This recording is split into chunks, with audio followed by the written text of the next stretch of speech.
parts of the world, that there's some original thinking going on there, and he likes a transaction, he wants to do a deal.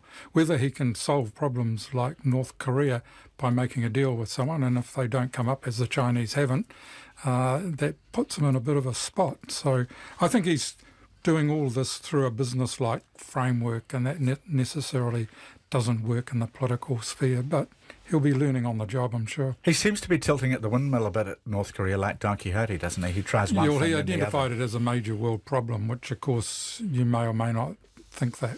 Yeah. One quote here is, he was an uneasy, awkward figure at this gathering.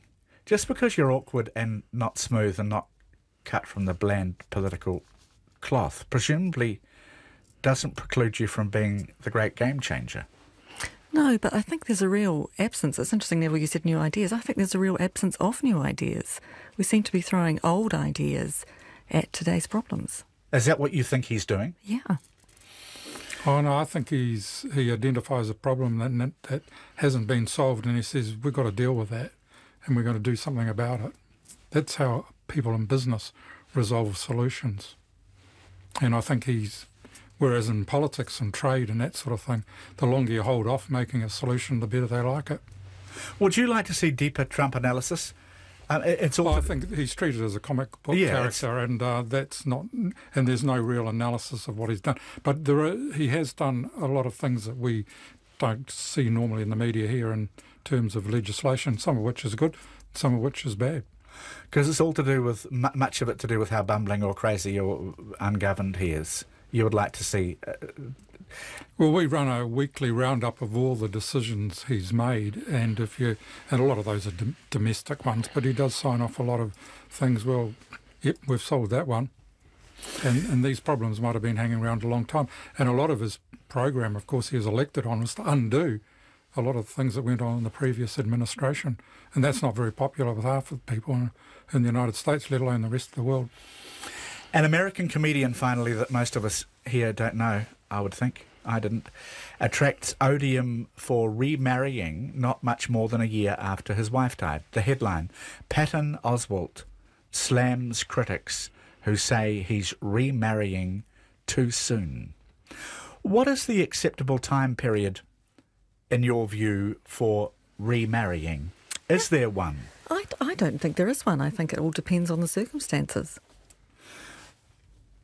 I'm sure when I was growing up that it wasn't considered seemly to remarry before 2 years, for example. I'm sure there were lots of things when you were growing up that weren't considered seemly that we do now, Jim. Ouch. Neville, what do you reckon? Oh, I haven't got an answer to that one, but the widows, how long did they have to hang around to... that was one of the problems, wasn't it? Well, in certain societies, forever. And I think there were probably economic and social reasons for that. But nowadays, with fast divorces and so on, you could be remarried within a week. Okay, but and people wouldn't blink an eyelid, I don't think. All right, but considering someone's passed away, would you consider... Well, it depends whether the grieving period, how long it is, and I don't think it's very long these days. Well, it depends on the nature of the partnership. Depending on the circumstance. Thank you. Neville Gibson, very nice to have you back. Thank you, and come back again. Delwyn Stewart, very nice to have you come for the first time and come back again. Thank you, Jim. It was a lot of fun. Yeah, thanks, Jim. We're back tomorrow. Thanks, everybody. And Checkpoint with John coming right up.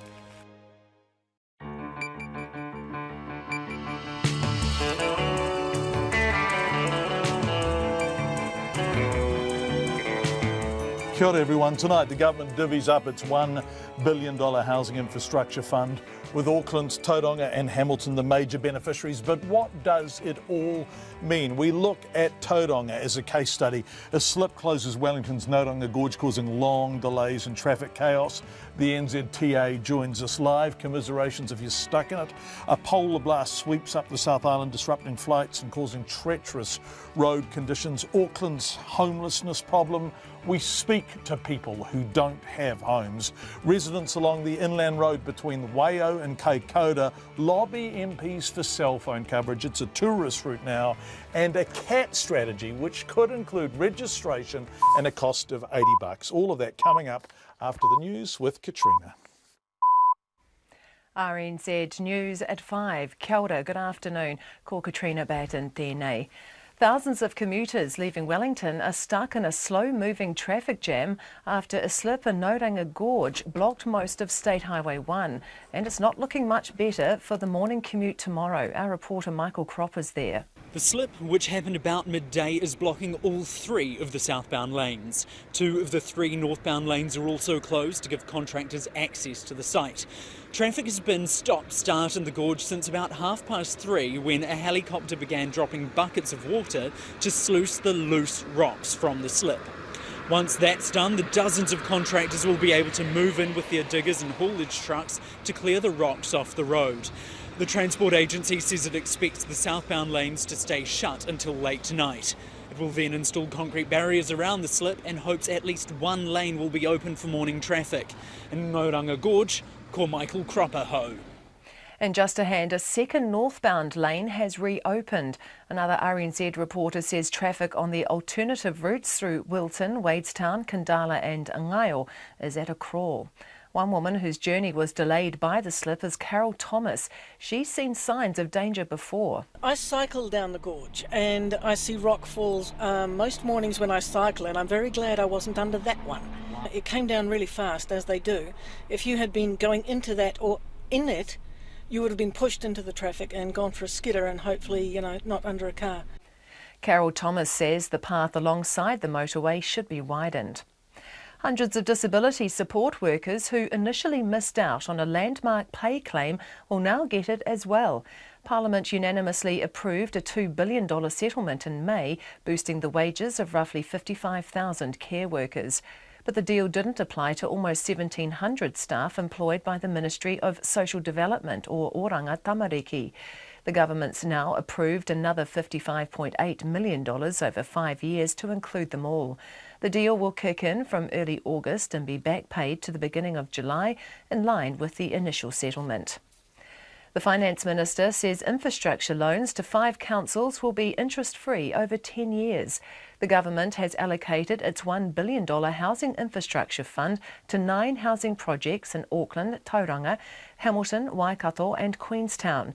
Stephen Joyce says many of those councils are up against their debt limits and can't afford to pay up front for the water, sewer systems and road needed for extra housing developments. Really what we're doing with the Housing Infrastructure Fund is assisting those councils beyond what we would normally do, given the pace of construction that we're now seeing, and basically giving them a helping hand to speed up in a way that they couldn't do under their own resources. Stephen Joyce says the 9 housing developments will deliver 60,000 new homes. An Onehunga church says homeless shelters are needed in every suburb in Auckland following the death of a homeless man on a cemetery bench earlier this month. 57-year-old Keith Johnson died in his sleep at the St Peter's Anglican Church Cemetery on July the 1st. Peter Wilson of the New Hope Fellowship, where Mr Johnson often sought help, says homeless people will continue to die this winter unless more shelters are built. And you can hear more on the story on Checkpoint after the news. 2 young children are injured, one critically and another seriously, and a man is dead after a crash involving a car and a bus in Auckland. The police say the car driver died at the scene and at the intersection of Mount Eden Road and Bellevue Road. No one on the bus was injured. The serious crash unit is investigating and diversions will remain in place for some time. The American President Donald Trump's eldest son is facing further allegations about a meeting he held with a Russian lawyer during last year's US election campaign. The New York Times says Donald Trump Jr. was informed in advance by email that the information offered by the woman was part of a Russian government effort to help his father's campaign. The BBC's David Willis reports from Washington. The meeting at Trump Tower in New York came just 2 weeks after Donald Trump clinched the Republican Party nomination for president. The New York Times previously reported that it involved the president's eldest son, Donald Trump Jr., and 2 of then-candidate Trump's closest advisors, his son-in-law Jared Kushner and his former campaign manager Paul Manafort. Also present was a Russian lawyer who it was thought had compromising information about the Democratic presidential contender Hillary Clinton. David Willis with that report. The New York Times has called the encounter the first confirmed private meeting of the members of Donald Trump's inner circle with a Russian national during the campaign. It's 5 past 5. In sport, it's women's quarter-finals time at Wimbledon tonight with five-time champion Venus Williams, the oldest player in more than 2 decades to reach the last 8, playing French Open champion Jelena Ostapenko. At 37, Williams is 17 years older than her opponent, as Alex Coogan-Reeves reports. First up, though, is the men's second seed Novak Djokovic against France's Adrien Manarino, after their match was delayed because of the epic 5-setter between Gilles Muller and Rafa Nadal that ended Nadal's bid for a third Wimbledon title. Women's second seed Simona Halep will become the first Romanian woman to reach world number 1 if she beats British 6th seed Johanna Konta. Russia's Svetlana Kuznetsova is through to the quarterfinals for the first time in 10 years and will play Spain's Garbina Muguruza, who eliminated world number 1 Angelique Kerber earlier in the week. Wrapping up the women's quarterfinals, big-hitting American Coco Vandeweghe plays Slovakia's Magdalena Rybarikova. This is Alex Coogan-Reeves. The World Boxing Organisation has found the judges were correct in awarding Australian boxer Jeff Horn the win over Manny Pacquiao in last week's controversial fight in Brisbane. Horn took the Filipino great's welterweight world title after judges unanimously scored the bout in his favour, but many observers questioned the outcome. A WBO review has now backed Horn as the winner. The Breakers have signed Australian forward James Hunter for the upcoming ANBL basketball season. Hunter, who played for Southland in the domestic competition, is the son of Todd Hunter, a founding member of New Zealand rock band Dragon. That's the news. The prize. Well, I said to the weather gods last week when I saw the rain in Auckland and said no rain in Wellington next Tuesday, please. The gift. A hospital that has an improved environment for both children, family and staff. This is really exciting news. And the gift that keeps on giving. You have a great day. And you can too, if you listen to Morning Report, weekdays on Radio New Zealand National. Then on 9 to noon, how seismic surveys looking for oil beneath the seabed could be damaging plankton populations. And after 10, think you know your dog? Veterinarian Professor Paul McGreevy shares his research on canine behaviour. Join me, Catherine Ryan, on 9 to noon after Morning Report on RNZ National. Met Service weather through to midnight tomorrow, and there is a severe weather watch in force for snow in central and southern areas. Northland to Waitomo, including Coromandel, occasional showers, some heavy and possibly thundery tomorrow. Bay of Plenty in Gisborne, fine today, a few showers tomorrow. Taranaki to Wellington, also central high country, Hawke's Bay and Wairarapa. Periods of rain spreading from the south this evening and tomorrow morning, with southerly gales, snow lowering to 400 metres in the south. Kaikoura Coast in Canterbury, rain spreading north, turning to showers overnight with hail, snow lowering to 100 metres. For the remainder of Marlborough, also Nelson, scattered showers from evening, possibly thundery in northwest Nelson, clearing tomorrow morning. Bulla and Westland, showers possibly thundery about Bulla, clearing from the south, mainly fine tomorrow, but snow showers possible about the Divide. Otago, Southland and Fiordland, frequent showers, some heavy with hail, snow lowering to 100 metres, however becoming fine about northern Fiordland this afternoon, and the Chatham Islands fine spells. It's 5:08. Thank you very much, Katrina Batten. Welcome back. Thank you very much. And thank you for joining us, everyone. Coming up on Checkpoint tonight, homelessness as described by the homeless themselves. We're live to the NZTA for the latest on Wellington's No Ronga Gorge. We'd love to hear from you. If you can safely text us, obviously you'd be the passenger in the car. 2101 if you're stuck in that traffic. The weather coming from the Southern Ocean. Could a registration fee be one way of controlling cats? And if the inland route to Kaikoura is often the only way in and out of the town, should much of it be out of cell phone range? But we begin tonight with the government's Housing Infrastructure Fund announcement. The construction of thousands of houses in Auckland, Tauranga and Hamilton will be fast-tracked after the cities were announced as the major beneficiaries of the government's $1 billion fund. The Prime Minister who made the announcement in Hamilton today says all up 5 councils will be loaned cash under the fund to help pay for water, roads and other infrastructure needs for 9 housing projects. Later on Checkpoint we'll go to Tauranga to ask exactly what this means. But first here's our political reporter Demelza Leslie looking at the details of the announcement. The Contestable Infrastructure Fund was announced a year ago to provide much-needed money to councils in high-growth areas.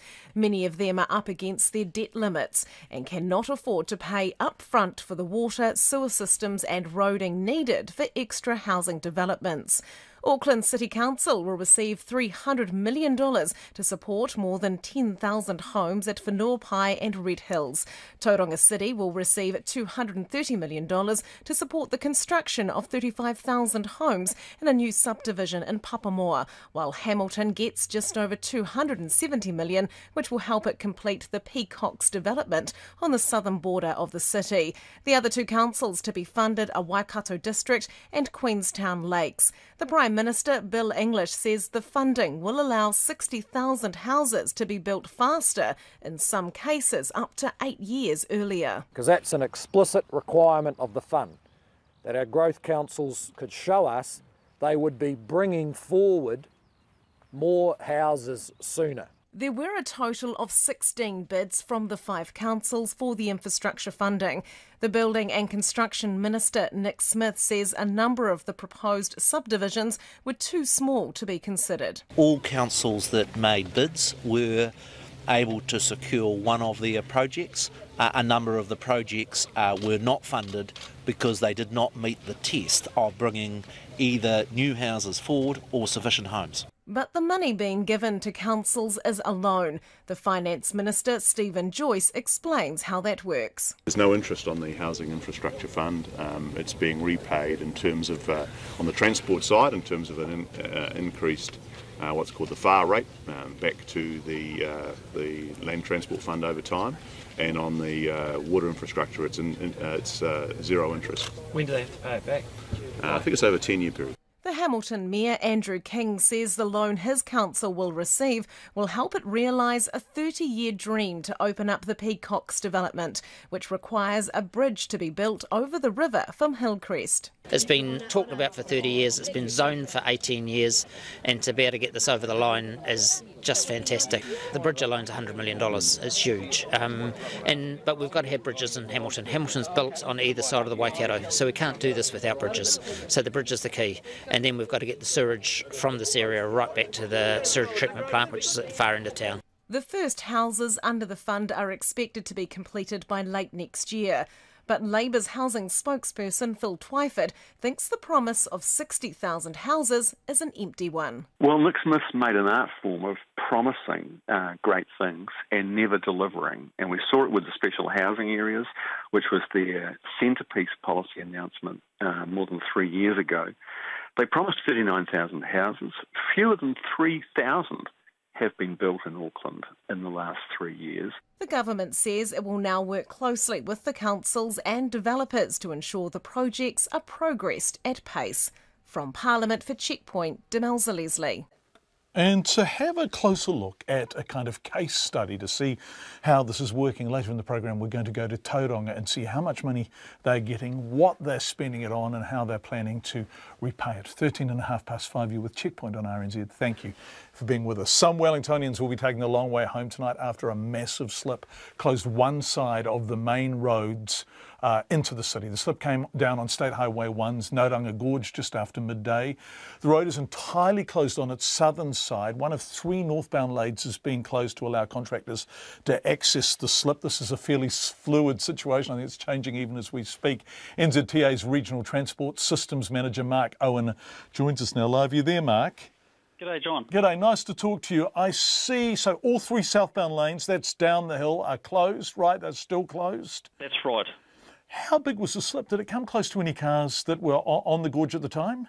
I'm not sure exactly about how close it was to cars, but there's some quite spectacular footage that has appeared in the media showing just how significant it was.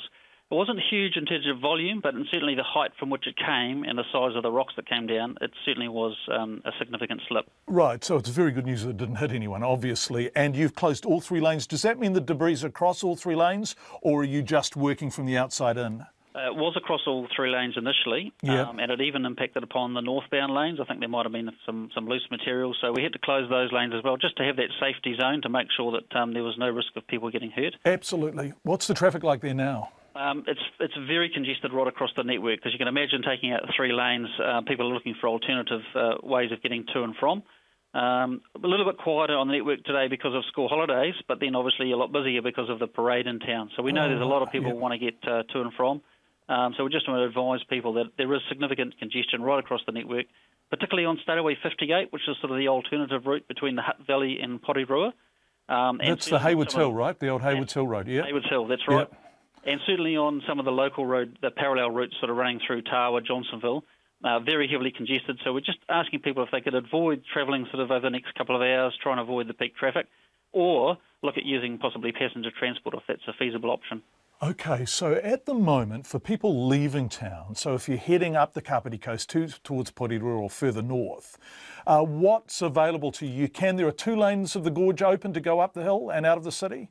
I believe they've just opened all lanes northbound, so that'll start to free up. But unfortunately, it is significantly congested right back to the city, so it's going to take some time for that to clear.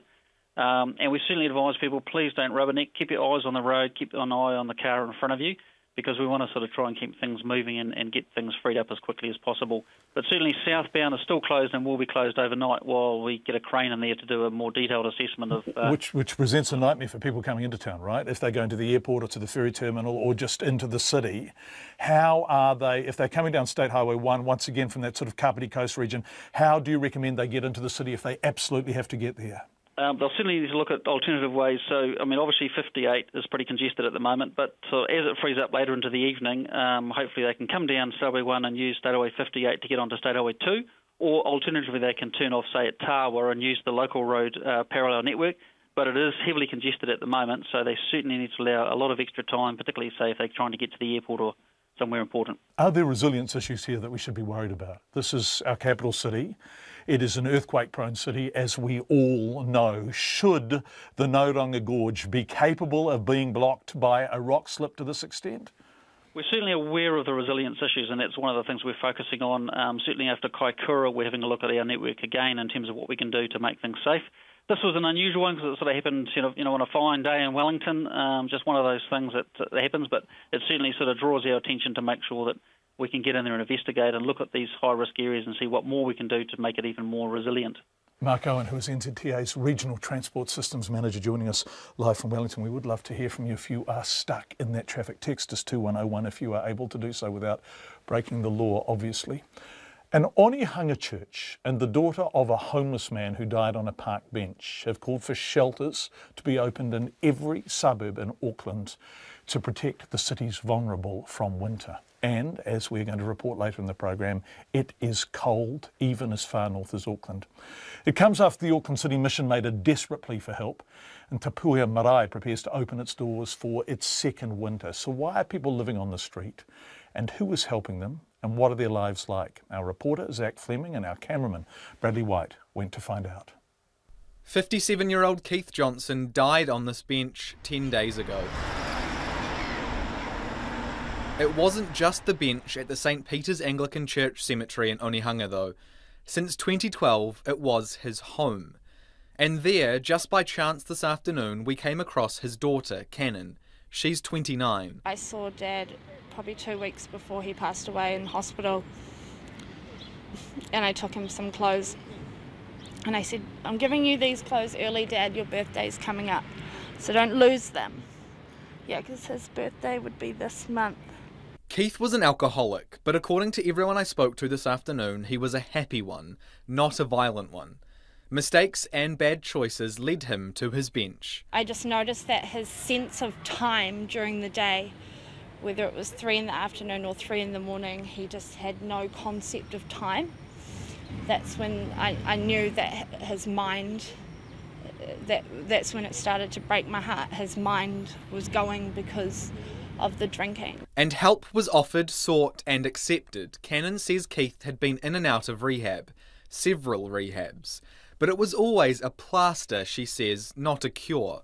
There's no real aftercare. It's too easy for, people like my dad just to, have like a bad thought or a bad moment, and then, my dad liked vodka, go and buy that bottle of vodka and then just, You relapse. Yeah, relapse. And especially with you know, street people, like street alcoholics. There's no real support there for their addiction, I guess. You know, everyone's trying to change the homeless epidemic thing, whatever it is, by putting them into housing, but that's not the main part. And that's exactly what support services have been saying for years. Homeless people don't live in vacuums. For many, the absence of a home is the most visible problem, but not necessarily the most pressing one. Tama is 35 years old and has had several stints on the streets. He was Keith's friend. Even looking over there is kind of hard for me because that's where the bro always used to be. The bro, you mean Keith? Yeah, Keith, hard. Like right there in the corner. And then there was Ricky and then Cedric. Tama is pointing at a block of public toilets around 100 metres away from Keith's bench. He says around half a dozen men sleep in the alcove just inside the toilet block every night. Tama has slept there before himself. Rolled up sleeping bags and blankets serve as proof. Quite a few of them do have whānau, but it's just that they can't stay there because the landlords are trying to be like, you know, not allowed to do this, not allowed that, so... Tama says he's known men who couldn't afford big enough rentals, so they sleep on the streets, too scared to upset their landlord with over-occupancy, while their girlfriends and children keep warm and sleep inside. Tama became friends with Keith during a homeless stint of his own. Got jumped in the park and broke my arm because I was at Mahi, and then because I was at Mahi, my boss was like, oh bro, you can't drive a forklift with your arm like that. And then problems with wins led him back to the streets, but not for much longer. I'm going to win. And win? What do you mean, win? Like next week or the week after, I'll be back in the house. Like I've got a house lined up. Yeah. And yeah, I can't wait for it.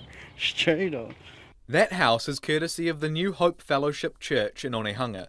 It offers budgeting, counselling, food, and a gym where people can hang out and stay out of trouble, or where the homeless can shower.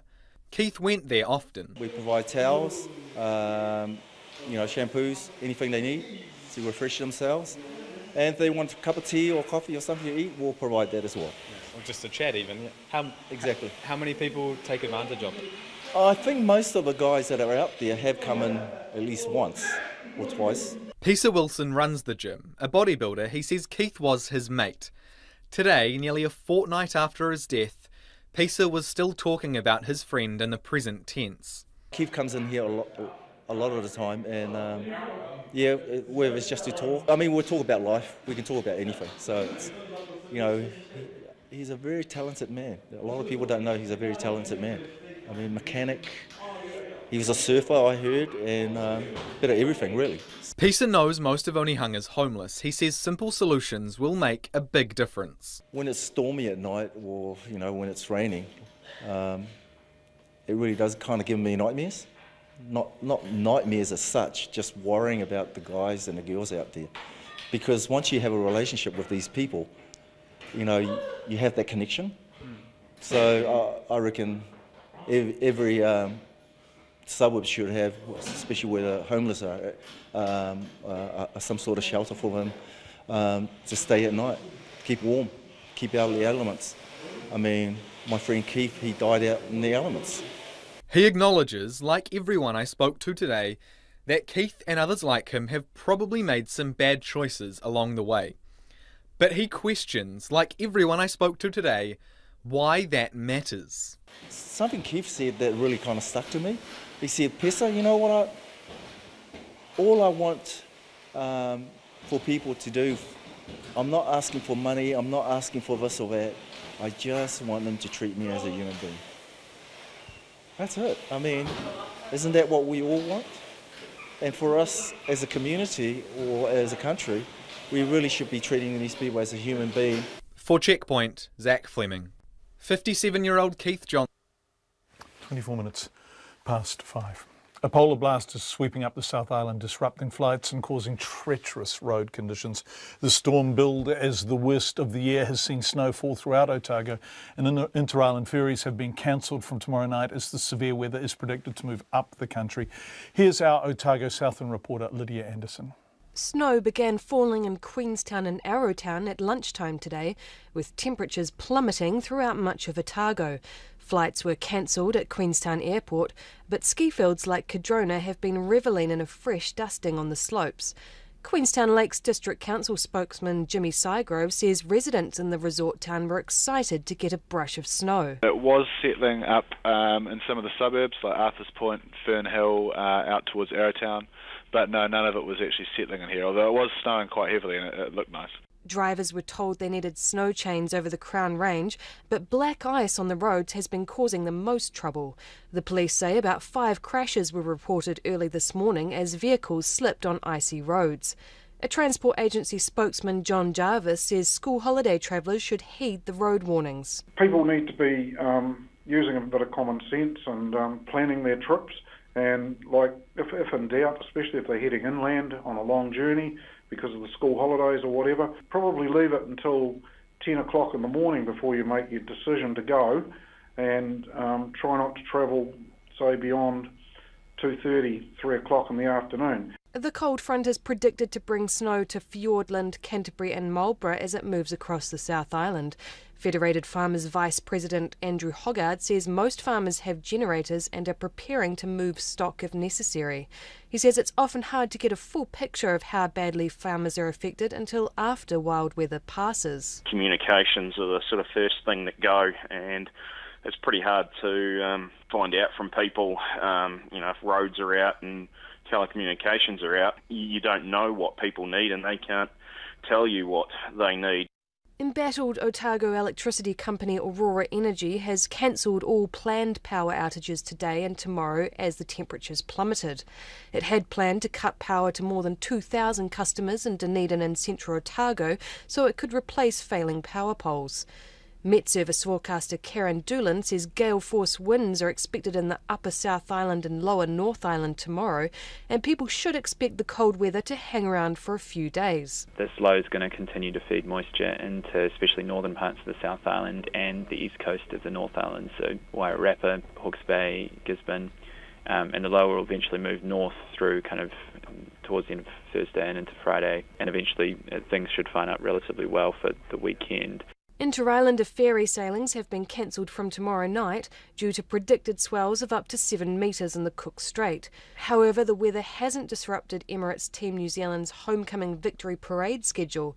Christchurch organisers say the weather would have to be very severe to interrupt plans for tomorrow's parade, and a bit of sleet isn't enough to put any Cantabrians off. In Dunedin for Checkpoint, Lydia Anderson. 5:27. Lots of people getting in touch about travelling through Wellington. This person whose Twitter handle is Mama G says travelling the back way via Wadestown and Johnsonville, so winding around there. Sometimes we pick up speed in Hoon at least for 10 metres at 15 km per hour. So whichever way you are going in Wellington, it is slow work at the moment. Councils are going to vote next week on whether to adopt a national cat strategy, which could include a registration fee for domestic moggies and the employment of cat rangers. Local Government New Zealand President Lawrence Yule says current rules don't allow councils to control cats. And 7 of New Zealand's 78 councils, led by Dunedin and Auckland, supported a remit to develop a cat strategy. I asked Mr Yule what the remit would mean. The remit says that a national strategy be developed for the management of cats, principally to support New Zealand's biodiversity. So it's not a remit to have a go at what are very good companion animals for people.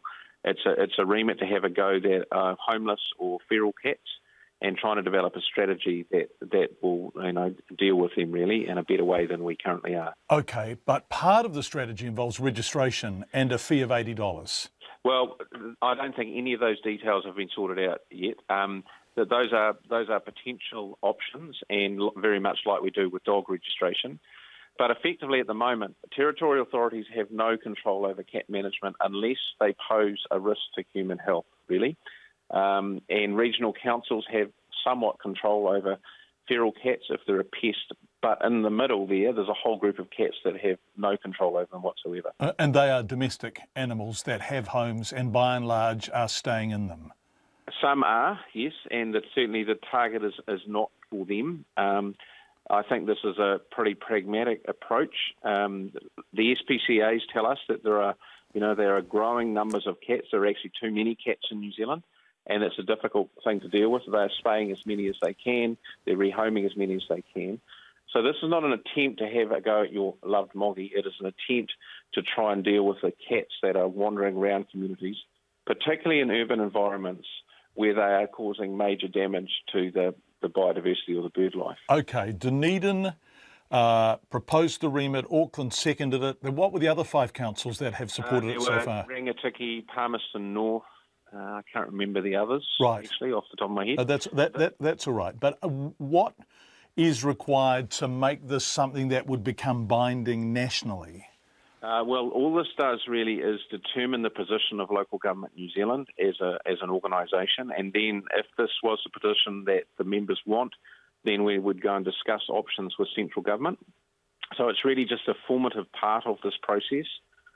You know, many councils would like to do this to also support the predator-free New Zealand by 2050.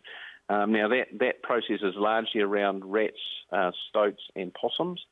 But in an urban environment, the Parliamentary Commissioner has said that you know, domesticated or feral cats both cause a significant loss of biodiversity. Yeah, absolutely. But there's 2 quite separate conversations taking place here, isn't there? And I can see why people might be confused about this. One, the conversation is how do we stop cats eating birds? Correct. And 2, the conversation is how do we enforce some kind of registration on a domestic moggy at the cost of $80? And we don't know whether it's going to be $80, John. I mean, I understand that that's what some people are saying, and that will all be part of the argument as to whether, in fact, this is an overkill or not, whether, in fact, domestic moggies should be registered or not. Because the cat doesn't know, does it, that its owner's paid $80? No, I mean, it doesn't. I just don't know how that would stop cats eating birds. No, I agree with that. Yeah, and that's all part of, you know, I imagine this will be a very lively debate at our conference. I know one would argue we might have other more important things to deal with, but I think in terms of a remit at our AGM, all these issues will be well debated, which is why I can't tell you what the position of the sector will be following that discussion. How do we police cats? And everyone has a different opinion on cats, and we always talk about Gareth Morgan, and that is one end of this paradigm, this spectrum, and then there are people who love their cats and will hear no ill spoken of them, full stop. How do we get the balancing act right? We have dog ranges now. Are we talking potentially about cat ranges going round and rounding them up if they're out and apparently up to no good? John, I think that's an extreme end of it. I think this is exactly why the conversation is important, because it is not going to be easy. We manage dogs largely to protect human safety and to protect, in the old days it was disease control, but now it's largely for human safety. Cats are not posing a risk for human safety. They are posing a risk to biodiversity. And the community and the population of New Zealand is going to have a conversation about to what degree do we try and sort of, you know, manage cats as a trade-off to some biodiversity upside. And I can't give you what that balance is, because there'll be a number of councils who say we don't want to have anything to do with the management of cats. You know, we've got enough things to worry about. They are, you know, much loved by many people as companion animals. Why do we want to even get in that space? There'll be some other councils that say, actually, biodiversity is really important to us and we do want to do something. And really that's what this remit process is about, trying to understand what the sector's view is. Lawrence Yule, the President of Local Government New Zealand.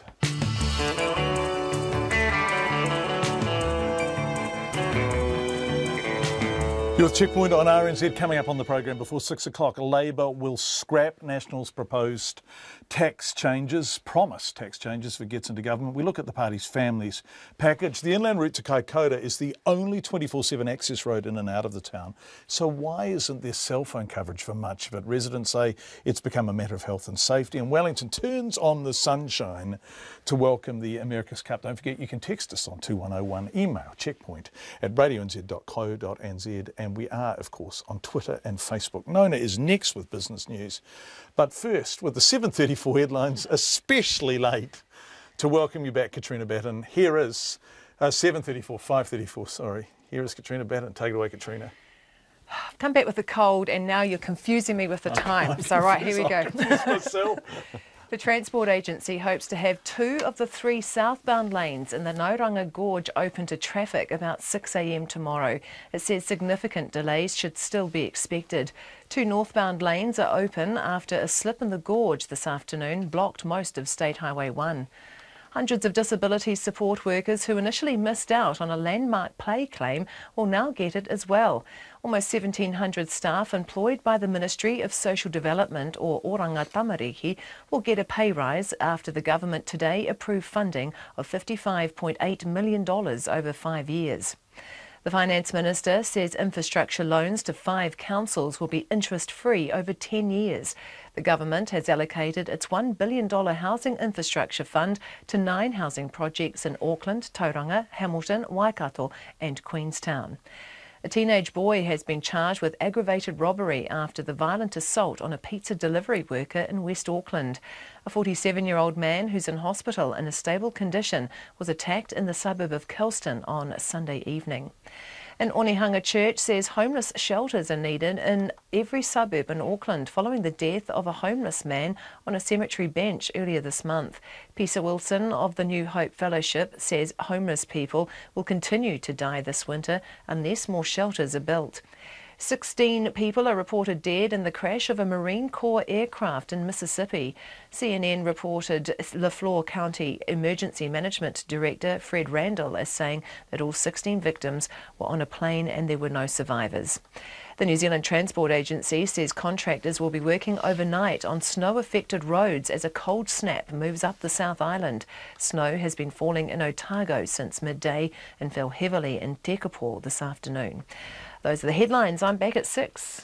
Which is not very far away, actually. Thanks very much, Katrina. Nona Peltier, Business News. I've lost my piece of paper. Oh. Well, yeah, I'm going to borrow yours. What do you want to talk about, John? Anything you like? Just pick it. I mean, take it away, Nona. All right. Well, John, you know what we're going to talk about? We're going to talk about the hospitality sector. That's what I was going to ask you about, Nona. I knew you were going to, and I'm ready for it, actually, John. That's right. Thank you. So, look, we've had the electronic card spending numbers out today, and it shows that the hospitality sector is doing very well, more than offsetting some falls in the fuel costs.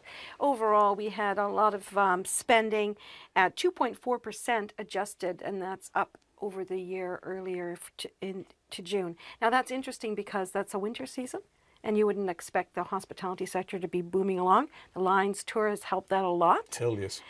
You know, and really it's a great problem to have, isn't it, when you're booming along in the hospitality sector? However, in Auckland, it's been a really difficult period for them, and they're a little worried because they're feeling the pinch across all of their services, not just because they don't have enough labor to fill some of these key roles, but lack of hotels, and the construction sector is really struggling, and there's between 25 and 30 hotels in the pipeline at least in the Auckland region, and it remains to be seen who will build them because construction companies are fully booked for the next 18 months and lagging behind because, again, labor shortages and also supply. So yeah, it's a the situation in Auckland is particularly difficult, but Queenstown too. Gosh, there's pressure on for beds at every level of Auckland, isn't there? Yeah. As we heard earlier in the programme, Zach Flenning's story about homelessness. Yeah, it's a real difficulty. Now, what's interesting is I spoke with Colliers International and also the chief executive of AT, that's Brett O'Reilly. Looks like there's going to be some overseas construction companies moving to New Zealand. Remains to be seen how that's going to work, but the immigration is also working with these sectors to see how they can make it happen, because if they just come here with the senior executive team, where are they going to get those skills workers?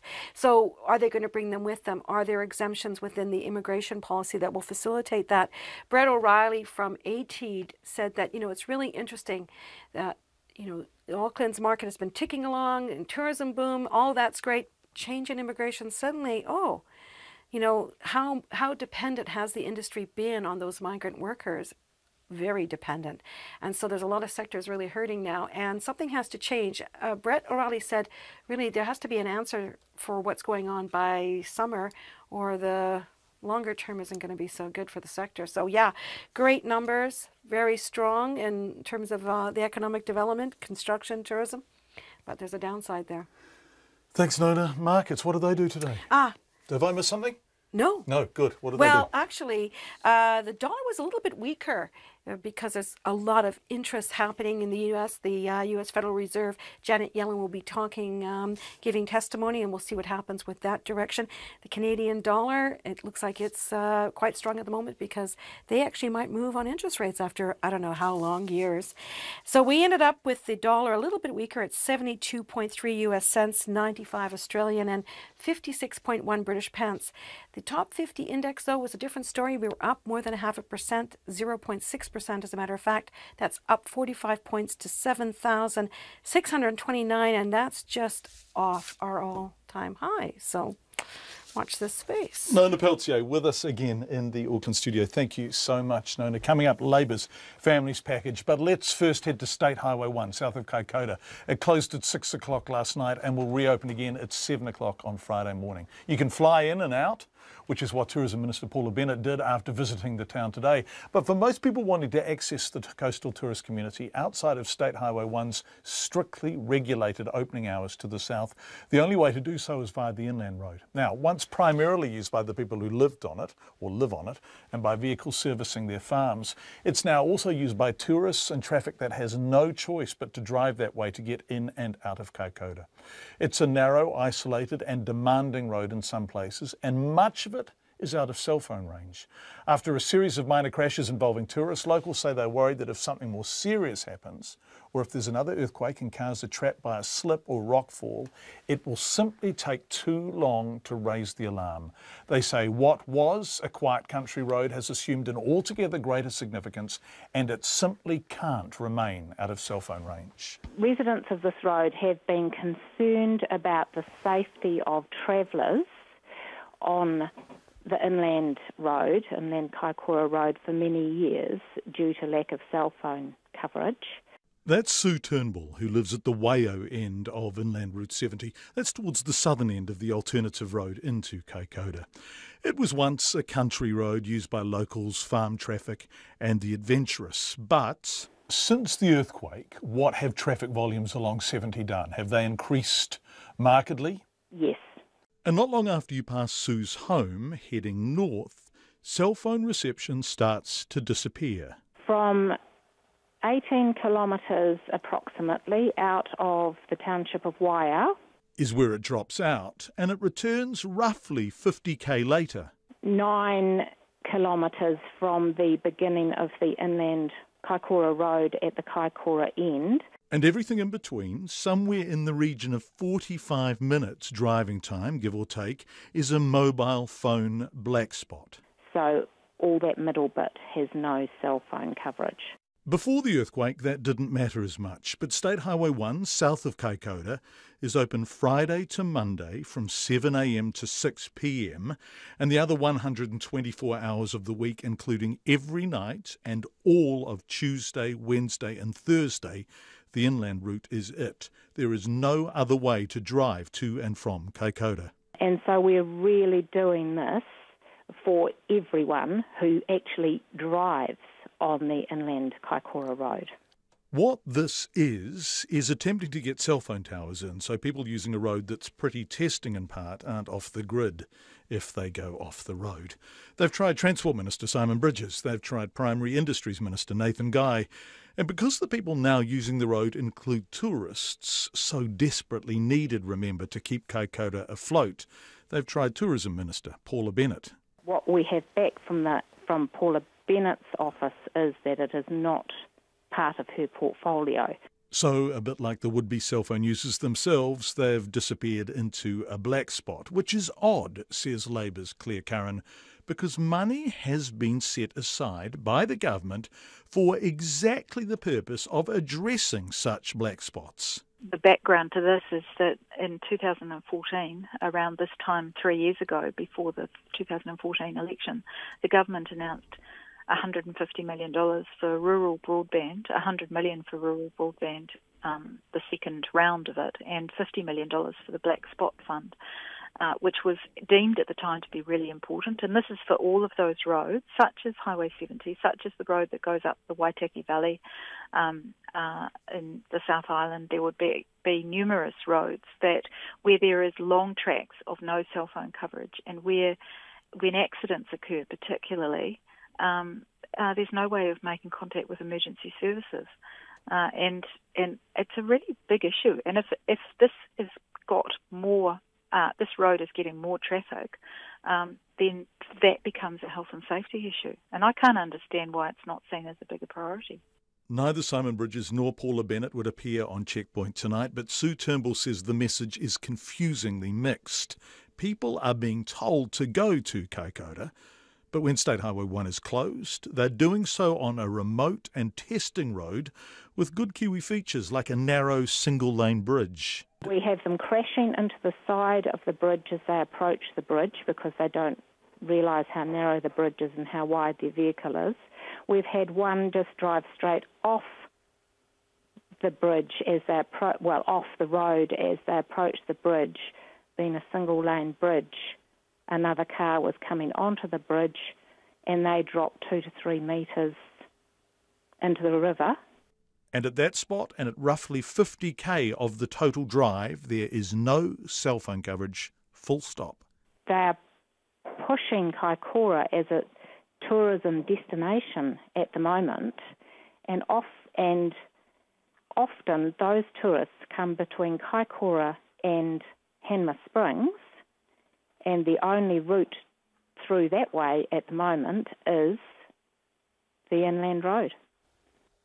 That's local resident Sue Turnbull. We contacted the office of Tourism Minister Paula Bennett. Her office told us this is a matter for the Minister for Communication, Simon Bridges. Mr Bridges was also unavailable for an interview. He says his office says the inland Kaikoura route had no mobile coverage prior to the earthquake because it's not a state highway or a designated tourist area. He says the government and telecommunications operators considered solutions for improving mobile coverage on the road, but there are no immediate solutions. He says the road is eligible for funding under the Rural Broadband Initiative and requests are currently being evaluated. It's 13.5 to 6. Labor will make scrapping National's promised tax changes a priority if it gets into government. Labor leader Andrew Little says his party's families package, targeted at lower and middle income earners, will make more than 70% of families with children better off. But the top 10% of income earners will miss out on tax cuts under the plan. Mr Little says there are higher spending priorities like health, education, housing and infrastructure. RNZ's social issues reporter Sarah Robson has more. At a preschool in West Auckland this afternoon, Andrew Little unveiled Labor's plan.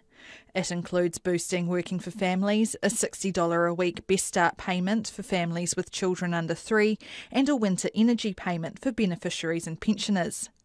Mr Little says middle-income families would receive up to $48 a week more with Labor's package than under National's Families package, with the Best Start payments coming on top of that. But Labor would also scrap the tax changes announced by National in the May budget, which Mr Little says would deliver a disproportionate benefit to the top 10% of income earners. With all due respect to them, they don't need it. When schools are overcrowded, when people are living in flea-infested boarding houses, when the police are struggling to do their job of getting to burglaries and dealing with assaults and dealing with robberies, that's got to take priority because that's about keeping everybody safe and secure and healthy. Labor's Deputy Leader Jacinda Ardern says from opposition it's hard to model the exact impact of the package and how much it would reduce child poverty. But what I can tell you is looking at the number of families on 60% or less of the median income, which is the usual child poverty measure, we know that 214,000 families in that group will benefit from our policy. Jacinda Ardern says the extra money will make a difference. If you ask a family who are living in dire circumstances what difference $60 a week will make for them, that's a huge amount, and that's just Best Start. Those same families will also receive increases via the Working for Families changes as well. They will be significantly better off. Labor says the new initiatives will cost $890 million in their first year.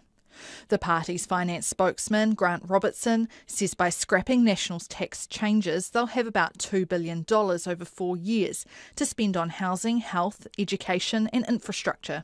This fundamentally comes down to what is the best use of that money.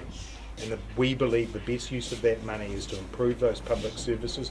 We have a package here today that delivers to every family earning under $62,000 significantly more than they're getting now, and that they were going to get under what Nationals proposed. But the Finance Minister, Stephen Joyce, says by not going ahead with the government's tax changes, Labor is fleecing billions of dollars from New Zealanders. He says Labor's families package is messy. Additional subsidies that just makes a system overly complex. You've got winter payments, best start payments, a whole range of payments, all to avoid a tax threshold change. They'd be better off just having the tax threshold change and making it simpler so people understand what they're going to get back through the tax system. Labor says its families package would come into effect on April 1 next year if it gets into government after September's election. Mō te hōtaka o te ahi, ko Sarah Robson, aho. Thank you, Sarah. 10 minutes to 6. Received quite a bit of quite personal feedback on the experience of homelessness and housing issues, and we will be in touch with you. There's a couple of you we'd really like to talk to about your emails. Cats. Boy, oh boy, people have opinions on cats. Surprised at what I'm hearing on Checkpoint. Of course, cats should be monitored and registered for biodiversity reasons. They kill birds. Wearing a bell should be part of the monitoring registering. Dogs have to be registered, and therefore so should people's cats.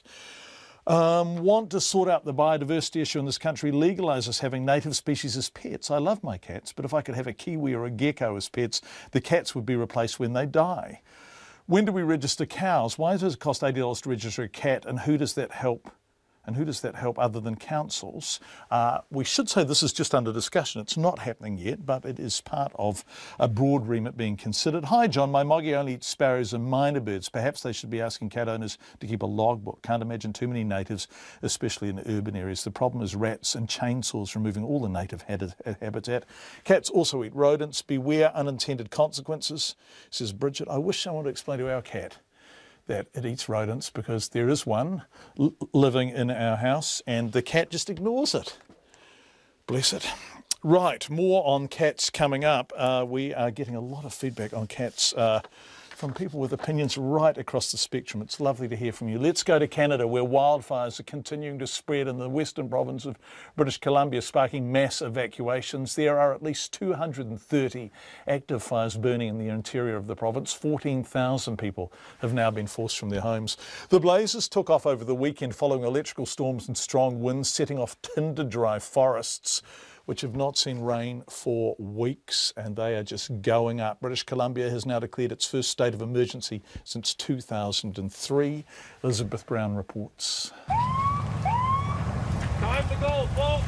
You can't stay here. It was 360 degrees around the ranch, and I mean, there were literally walls of fire.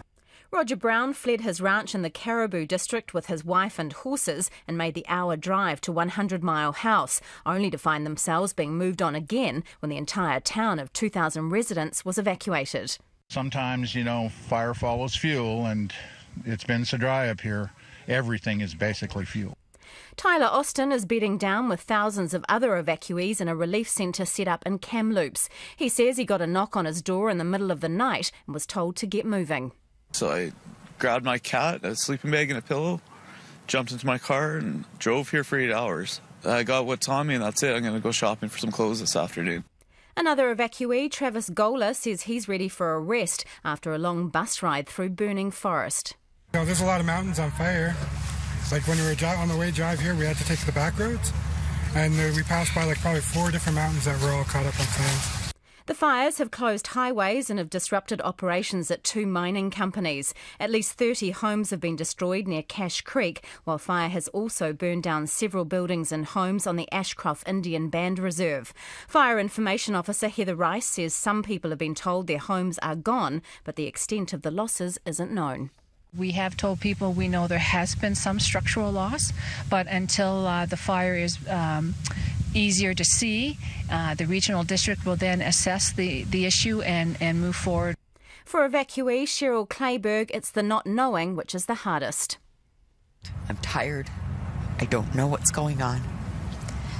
It's the unknown. You don't know if your home is there. You don't know what's going on. People were losing livestock, animals. And it's just like everybody's in the same boat. We're just trying to get through it. More than 1,000 firefighters are on the ground fighting the fires, and backup crews are being brought in from other provinces. Military personnel and aircraft have also been deployed to help with the evacuations. The biggest challenge now is the weather. British Columbia's Minister of Forest and Land, John Rustard, says the forecast is not kind. We've got very dry conditions, and with the winds, fairly high temperatures that we have, and the risks, of course, of further lightning storms. It's creating a situation where, with the number of fires that we have and the volatility that's cutting off highways and access routes, it's making it a real challenge. We've even had to evacuate one of our fire centres. Fire-affected residents have been heartened by offers of support and help from the people of Fort McMurray in Alberta, where a massive blaze last year led to widespread destruction and the evacuation of 88,000 people. For Checkpoint, Elizabeth Brown. Lots of feedback coming tonight, by golly. Mobile black spots. Shouldn't the inland road and the Lewis Pass have been declared temporary State Highway 1 and emergency funds found for mobile coverage? Someone else is pointing out the Waiōeka Gorge Road, State Highway 2, which is the main route north of Gisborne, has a 58k stretch with no cell phone range, a narrow, windy gorge with steep drop-offs to the river at times 20 metres below. Yes, I drove that a couple of years ago in the most appalling weather. And that is a tough road on a bad day. Thank you for your feedback on the roads. Lots of people saying it needs to be sorted. Of course, we will need cat bell inspectors, work for the unemployed everywhere. This is back on cats. Cats also eat rodents. Beware the unintended consequences. So, are you planning to take $80 off me just because I have a trouble-free moggy so as to control feral cats? Shouldn't any cost be carried by the whole population, and why $80? Bell's work make them mandatory for cats. Problem solved. It's a money grab. My cat is fixed. A lot of people who are listening to us own cats and feel strongly about them. Thank you for your feedback. Hometown hero Josh Jr. stole the show as his Team New Zealand crewmates brought the America's Cup to Wellington today. They managed to get it into the city, which is tremendous news given the traffic. Thousands of people turned out to a victory parade that snaked between Parliament and Civic Square. Adriana Webber was there. The thick fog that blanketed Wellington this morning, disrupting flights, was replaced by blue skies and sunshine, just in time for the team to make their way down the Golden Mile. Thousands of people lined the street, ditching their offices and computer screens to show their support for the team and celebrate their victory. It's really exciting to have the great weather, and we were just saying we've never seen so many people on the quay at one time. So, yeah, it's really neat. Nice to see everyone behind the team. I didn't think there'd be this many here today. Yeah, it's always good to support New Zealanders doing well. Oh, it's just awesome, wasn't it? We were really proud of them, man. Yeah, just really proud. Yeah, they've done such a great job, so, we've got to support them. It's a small country, but we did a big job. I like the guys on the bicycle. Many travelled from out of town to be there, with one sailing mad family driving 2.5 hours from Pahiatua. Their 10-year-old daughter, Georgia Lasky, and her 12-year-old sister Ella were glued to the television during the America's Cup races and are still excited about the win.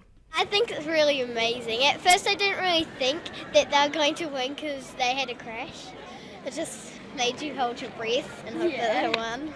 Others, like Susan Gawtrey, whose family is involved with the yacht club in Eastbourne, were equally enthusiastic about the sport. Well, I think it's wonderful that Wellingtonians have come out because it's a little bit distant from them. They haven't sort of seen so much of the boats and things like that, but it's a strong sailing city and just shows the passion that the whole country's got for it. Even Mark Slocum, dressed in his British and Irish Lions t-shirt, thought the win was worth celebrating, despite clearly preferring rugby. Yeah, it's a wonderful achievement to do that to the Americans. Yeah, I missed the parade up in Auckland. I think we arrived the same day it was on, but it's good to see. It's good that the sportsmen get the appreciation as well. Deputy Mayor Paul Eagle says it was a chance to pay tribute to the heroics of the country's sailors. Back in 1995, a number of us watched Black Magic come in with an Olympic medalist at the helm as it sailed to the 5-zip victory. Fast forward to this year, this time with a new skipper, also an Olympic medalist, Peter Burling, unmatched. We trounce Oracle 7-1. But there was one team member in particular who stole the show. Wellington native Josh Jr. was called to address the crowd. Josh.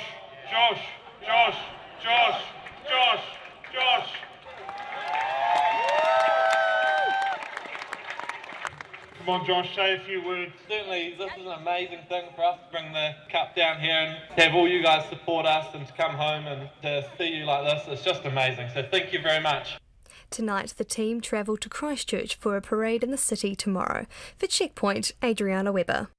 Cats, more feedback on cats. I'm an elderly person with a well-fed cat who doesn't need to catch birds. A year ago I moved into an area in Kirikiri that is rife with feral cats and have watched them decimate the bird population, including a dove I was feeding. I tried to get help from community organisations, but that failed. I then eventually bought a trap so I could start catching them. This didn't work because I can't pay for the neutering, culling and can't seek homes. Even if they are neutered, they still have to hunt for food. I cannot get any support for my efforts, so I've ended up feeding just one of them to save a few birds. This particular cat is now very active and in the process of fathering a whole new set of feline problems. Thank you for all of your feedback. RNZ News at 6. Ngā mihi nui, good evening, ko Katrina Batanaho.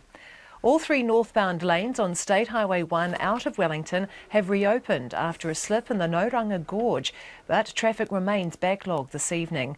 The Transport Agency says it also hopes to reopen 2 of the 3 southbound lanes to traffic by about 6 tomorrow morning. However, this will be subject to final safety assessments. All 3 lanes will remain closed until then, with drivers from the north having to detour along the back route from Porirua or over Haywards Hill to State Highway 2.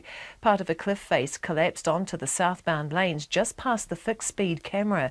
Fire crews and helicopters with monsoon buckets sluiced water onto the slip area this afternoon to remove any loose material that could otherwise fall onto the road.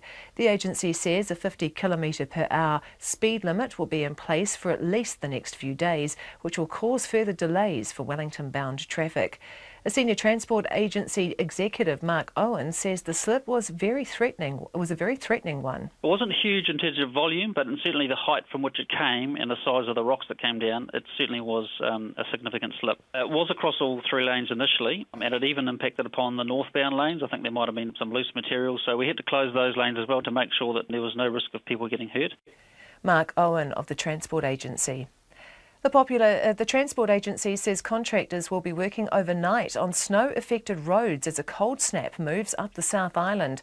Snow has been falling in Otago since midday and fell heavily in Tekapo this afternoon. The agency says State Highway 8 is closed in places between Omarama and Lake Tekapo, and drivers can take an alternative route on State Highway 1 via Timaru. It says snow is forecast on the Kaikoura Inland Road this evening and there's a chance it could be closed tomorrow. The Finance Minister says infrastructure loans to 5 councils will be interest-free over 10 years. The government has divvied up its $1 billion housing infrastructure fund, with money going to Auckland, Tauranga, Hamilton, Waikato and Queenstown councils for 9 housing projects. Here's our political reporter, Demelza Leslie. The projects being funded include a housing development of 8,000 homes in Hamilton, which requires a $100 million bridge to be built. Stephen Joyce says many of the councils are up against their debt limits and cannot afford to pay up front for the water, sewer systems and roading needed for extra housing developments.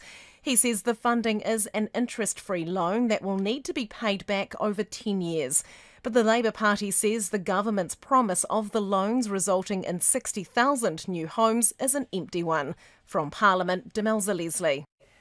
Labour's Deputy Leader Jacinda Ardern hopes her party's just-announced families package will go some way towards alleviating child poverty. Labour is pledging to scrap National's tax changes and put more money in the pockets of low and middle income families than was promised in the government's May budget. To do that, Labour wants to boost working for families and bring in a $60 weekly payment for families with children under 3.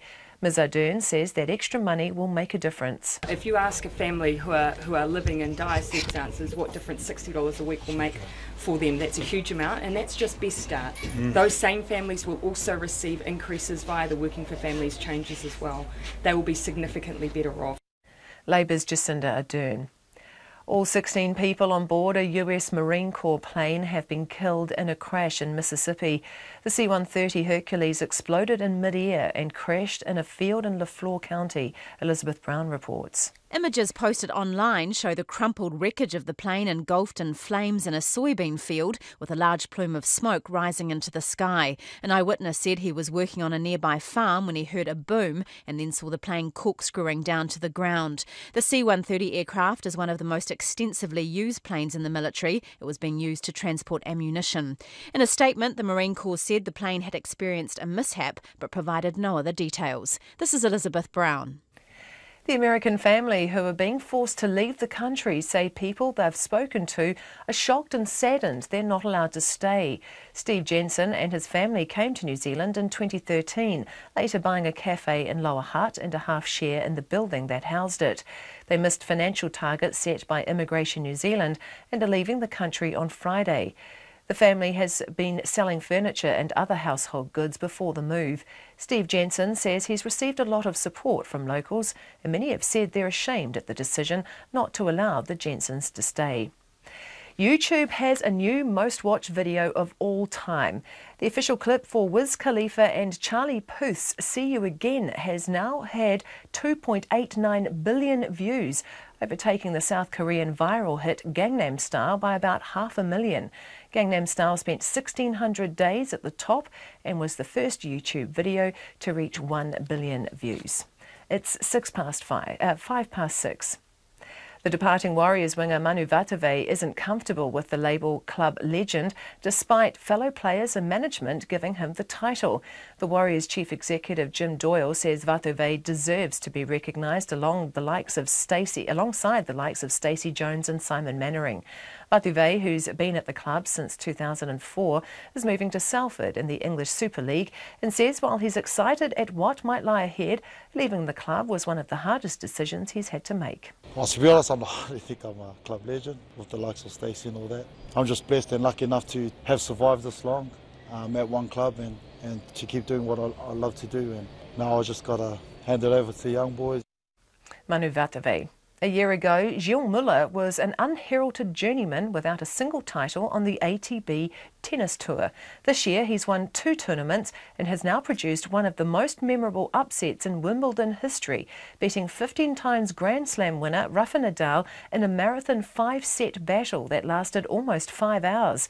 Although he'd beaten Nadal 12 years ago at Wimbledon, few gave him a chance this time, and Muller admits he almost blew it. I mean, I had match points. I believe I had 4 and didn't make him, so it was getting really tough. I was watching also a little bit in the sky because I was kind of feeling that was going to be over pretty soon. And when I had this last 2 match points, I just said, just give it a shot, just go 100%, and great feeling to be winning that match. Gilles Muller. Tonight, the women's quarter-finals will be played. And that's the news. Tonight on Nights, the Bullford Kiwi, that little side of an English field that is forever foreign. A giant example of our national emblem carved by New Zealand troops into the Wiltshire chalk at the end of the First World War. Colleen Brown was so taken, she wrote a book about it, which will go nicely with part 2 of Dame Hilary Mantel's Reef Lecture on the role of history in our present, on Nights of me, Brian Crump, from after the news at 7 on RNZ National. Oh, me and Brian sound the same. Met Service weather through to midnight tomorrow, and there are severe weather watches in force for snow in central and southern areas. Northland to Waitomo, including Coromandel, occasional showers, some heavy and possibly thundery tomorrow. Bay of Plenty in Gisborne, fine today, a few showers tomorrow. Taranaki to Wellington also sent the central high country, Hawke's Bay and Wairarapa. Periods of rain spreading from the south this evening and tomorrow morning, with southerly gales, snow lowering to 400 metres in the south. Kaikoura Coast in Canterbury, rain spreading north, turning to showers overnight with hail, snow lowering to 100 metres. For the remainder of Marlborough, also Nelson, scattered showers from evening, possibly thundery in northwest Nelson, clearing tomorrow morning. Bulla and Westland, showers possibly thundery about Bulla, clearing from the south, mainly fine tomorrow but snow showers possible about the Divide.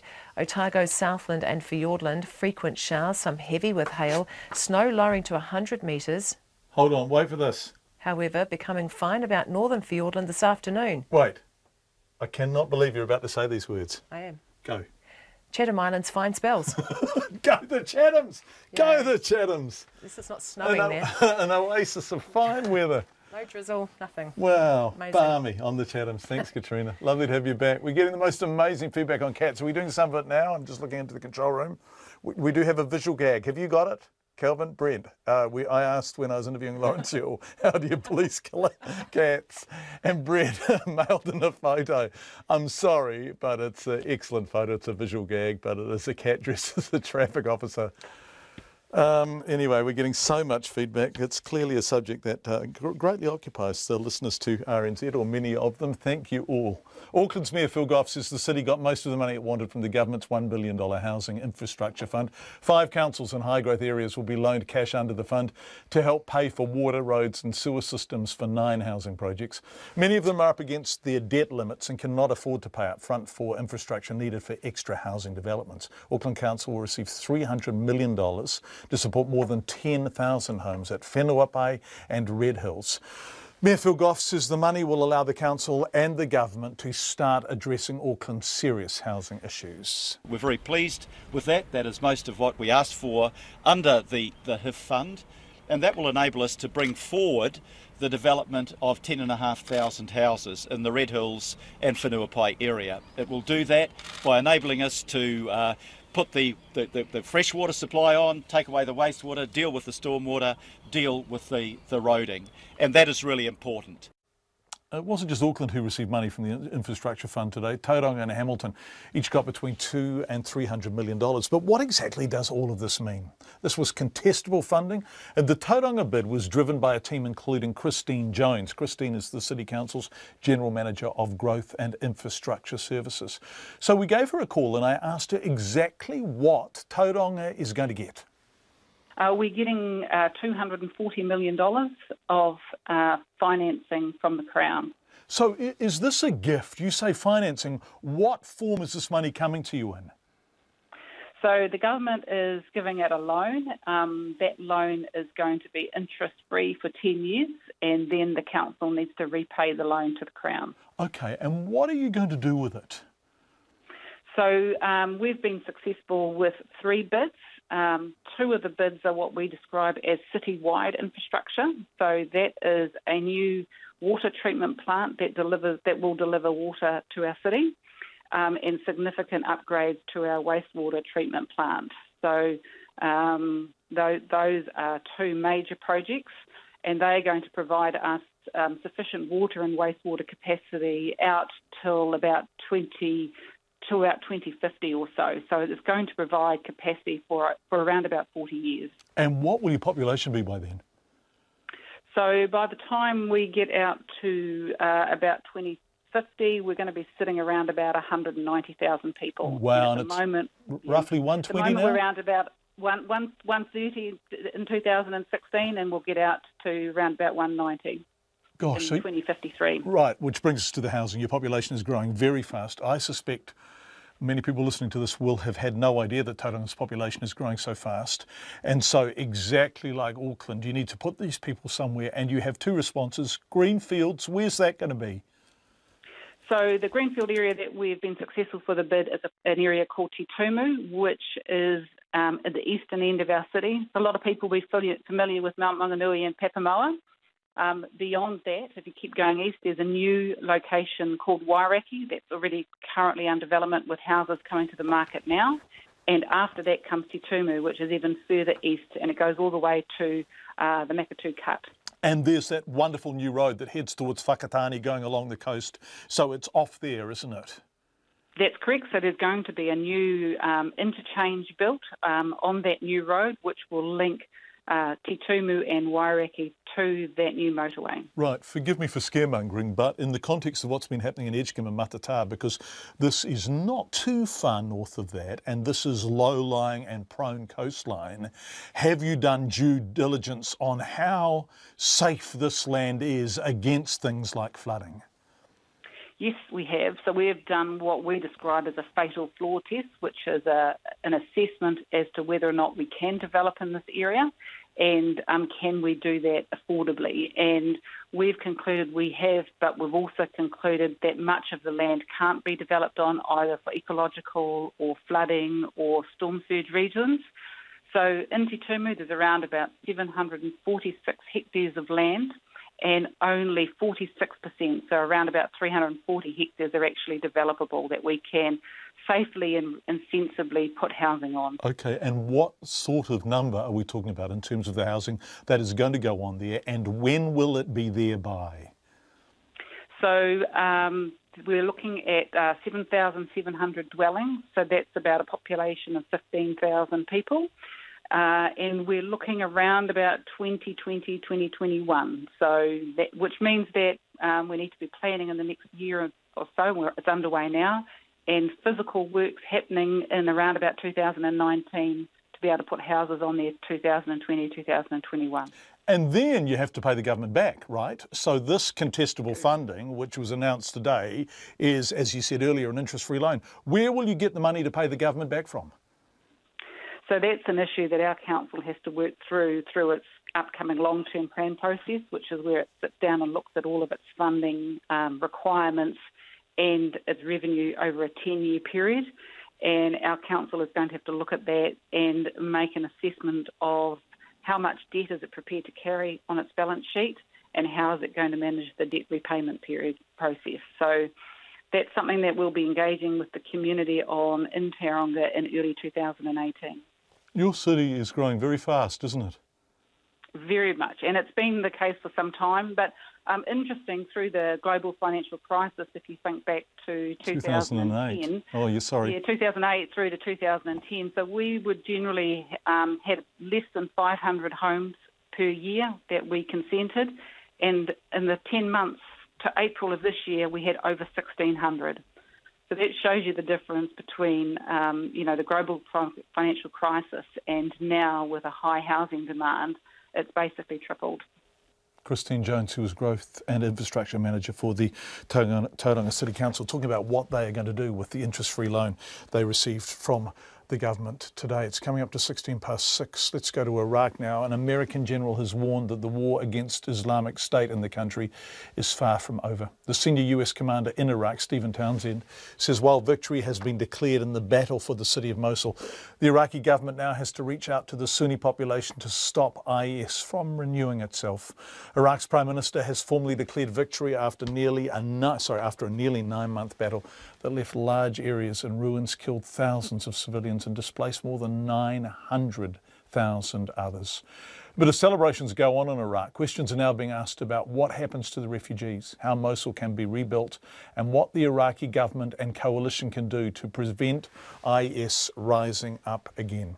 Here's the BBC's Caroline Davis. So-called Islamic State appears to be on the back foot.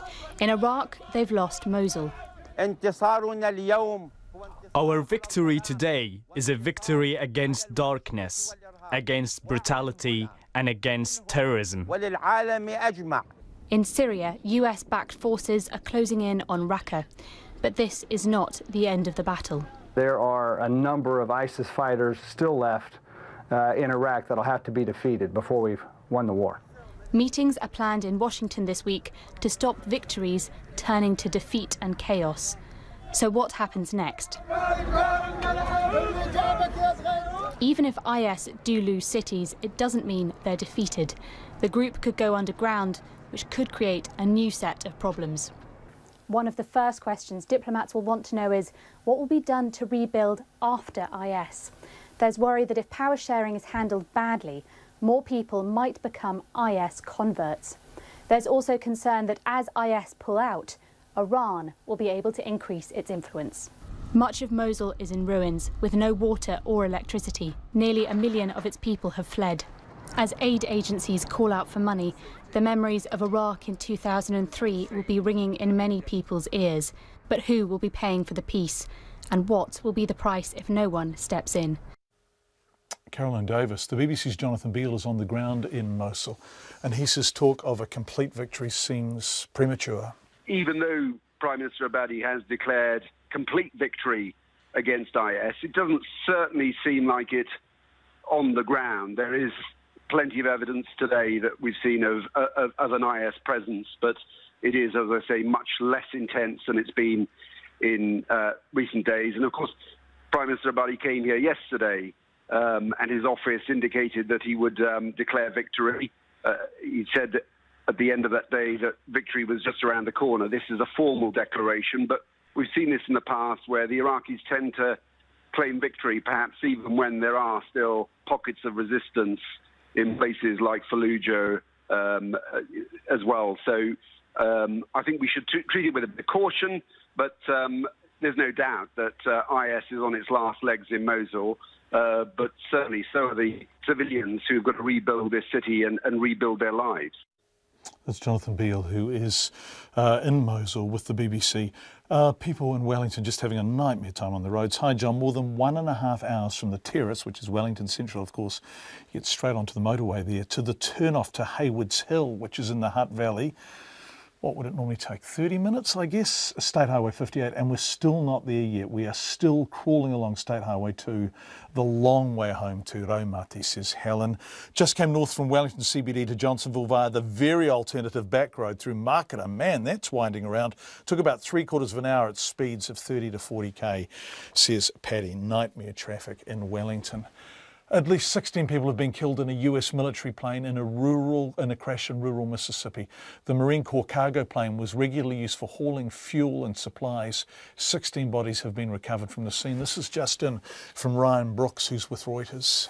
Fiery wreckage in rural Mississippi on Monday after a U.S. military plane crashed into a field, reportedly killing at least 16 people. The Marine Corps say the aircraft experienced a mishap, sending it down about 100 miles north of the state capital, Jackson. Emergency crews rushing to the crash site through tall grass, where plumes of smoke were sent billowing from the crumpled debris. Media reports suggest the plane was traveling from Memphis, but its exact route has not yet been confirmed. An investigation into just what caused the crash is underway. Truly terrible pictures in that report from Reuters, just an inferno. The house is sold, the cafe is closed, and the Jensens are preparing for life back in the United States. As we reported the other night, Steve Jensen and his family came and settled in Lower Hutt in 2013, buying a cafe and a half share in the building that housed it. But they missed a financial target attached to their visa, and Immigration New Zealand says they must leave by Friday. Their only glint of hope is that their case file is sitting on the desk of Associate Minister for Immigration, Scott Simpson. But as Jacob McSweeney reports, time for a reprieve is fast running out. There's the big couch, and then there's the love seat, yeah. What's the love seat? Well, the brown couch. Oh, that big, yeah, the recliners, yeah. Steve Jensen's days are now filled with meeting various bidders for beds, tables, chairs and other furniture. The Jensens are selling off what won't be shipped back to the United States before they leave New Zealand on Friday. After running Lower Hutt's Java Cafe for more than 4 years, Steve will take up a job as a hotel manager in a town near Houston. Mr. Jensen says locals he's spoken to are saddened and shocked that his family are not being allowed to stay. It's really, really difficult to leave because of the genuine love and just the compassion, understanding of what we're going through. But most of them have the attitude. They're, I guess, ashamed that it happened like this because they see examples in everyday life of people that they think shouldn't be allowed to stay, but yet are. And we employ Kiwis and pay our taxes, and yet we're not allowed to stay. And they're, to use the word, gobsmacked. But his spirits are relatively high. He's not giving up on the possibility of a miraculous turnaround on their visas. Nobody goes to the movie and watches the bomb be defused with, an hour and 27 minutes to spare. When you look at it that way, it's a pretty grand picture. I don't know New Zealand immigration's side of it. I'm sure they've got very, very valid reasons for looking at our case and saying, no, they need to go. I would have loved to have it been passed earlier and overturned or whatever. If it gets the result in the end, then we'll come back. Absolutely. Steve's oldest daughter, Jess Jensen, was studying early childhood education at Victoria University, but she's had to pull out halfway through the year. And paying international fees means she's nervously awaiting news over whether she will be refunded some $11,000, less than half of the $26,000 she has spent to study until the end of the year. Outside of stalling her studies, it's the people she's going to miss. I'm leaving behind a lot of really good friends, and they've all been really kind, they've been really supportive and stuff, and I'm leaving actually behind a really good job. I've recently been volunteering and working at the Lower Hutt City Childcare Center, so I'm leaving a lot of really good kids. She wonders if a U-turn in their visa situation would be such a good thing. I'd be, I guess, happy and a bit, I don't know, like odd, I guess, because like it'd be really weird if like we have sold a lot of stuff and we've packed it all up and we've spent like a lot of money to go back, and if we hear back like right last minute, that'd just be, I guess, hard on my family, but it'd be also a good thing because we're staying in the country. Her younger brother, 18-year-old Michael, was only one trimester into his commerce and marketing studies at Victoria University. Oh, it's been an insane and amazing experience. The last 4 years have just kind of shaped who I am today. It's an amazing country, amazing people. Just wish we could have seen more of it before we had to go. Hopefully we'll be back, see a bit more of it, and hopefully stay.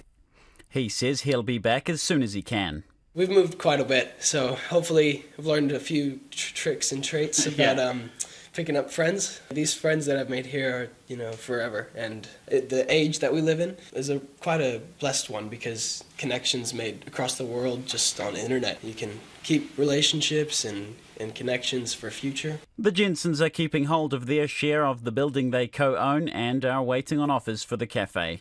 I te whanganui a tara mo te otaka o te ahi, ko Jacob McSweeney tēnei. 6:24. That polar blast is sweeping up the South Island, disrupting flights and causing treacherous road conditions. The storm has seen snow fall throughout Otago. Inter-island ferries have been cancelled from tomorrow night as severe weather is predicted to move up the country. Tairi College student Ben Hawke produces his own daily weather forecasts on a Facebook page called Dunedin Weather, but by a 12-year-old. Now, we had Ben on the program last week and we thought we'd get him back for his take on the weather because he is our man or boy or whatever you are at that age on the ground. He spoke to me a short time ago via Skype from his home in Mosgiel. What's happened is there's been this big front. It's brought snow to alpine areas, but it's been mostly rain, even for the places you'd expect snowing. And that's kind of been the start of the slow because there's kind of a high over in Australia that's pushing cold air off the Southern Ocean, not off Antarctica, but off the Southern Ocean, up into New Zealand. And there's a subtropical low a bit further up that's feeding moisture into that, which is our main concern with the snow. The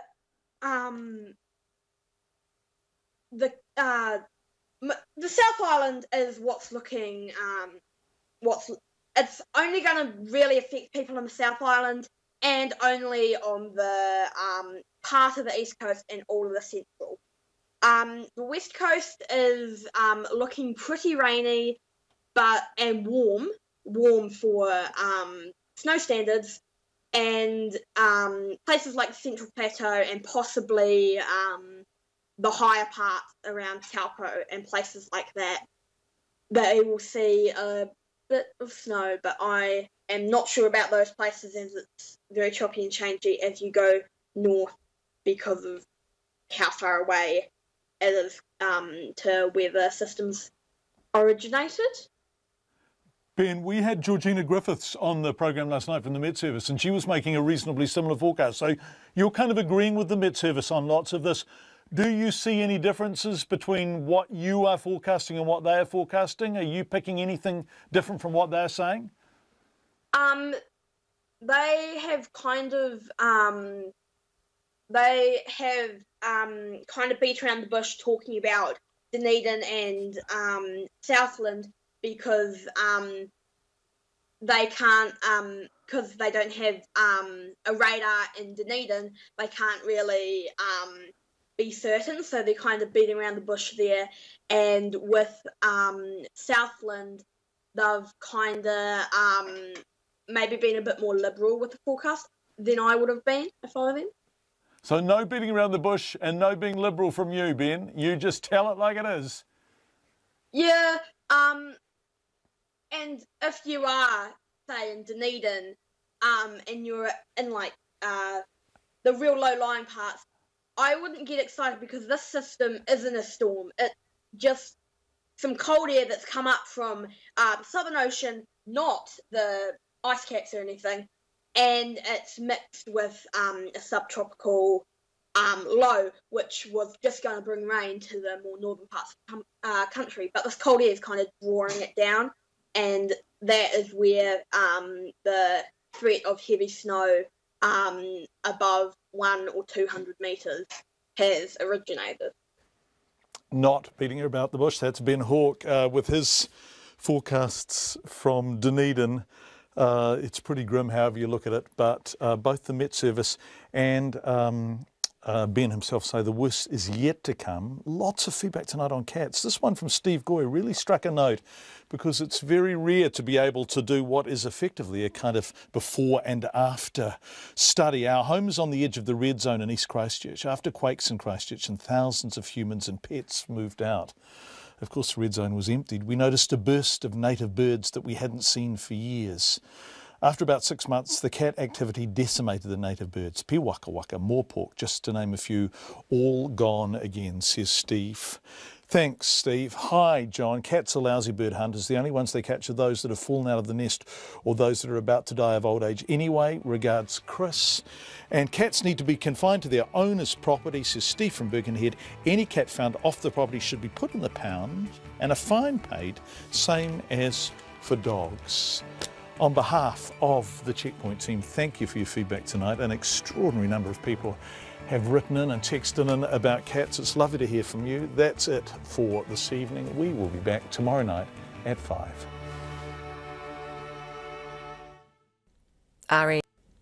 RNZ News headlines at 6:30. All 3 lanes on State Highway 1 out of Wellington have reopened after a slip in the Nauranga Gorge, but traffic remains backlogged. Contractors will work through the night on snow-affected roads as a cold front moves up the South Island. All 16 people on board a US Marine Corps plane have been killed in a crash in Mississippi. And an American family who have been forced to leave New Zealand say people they've spoken to are shocked and saddened they're not allowed to stay. Our next news and weather is at 7. An intimate yet international set of power pop songs from Dunedin's Kane Strang. A sonic journey from the past into the future from musicians Fizz and Rob Thorne. I'm Nick Bollinger and I'll be reviewing these new releases in the sampler, along with an album that draws on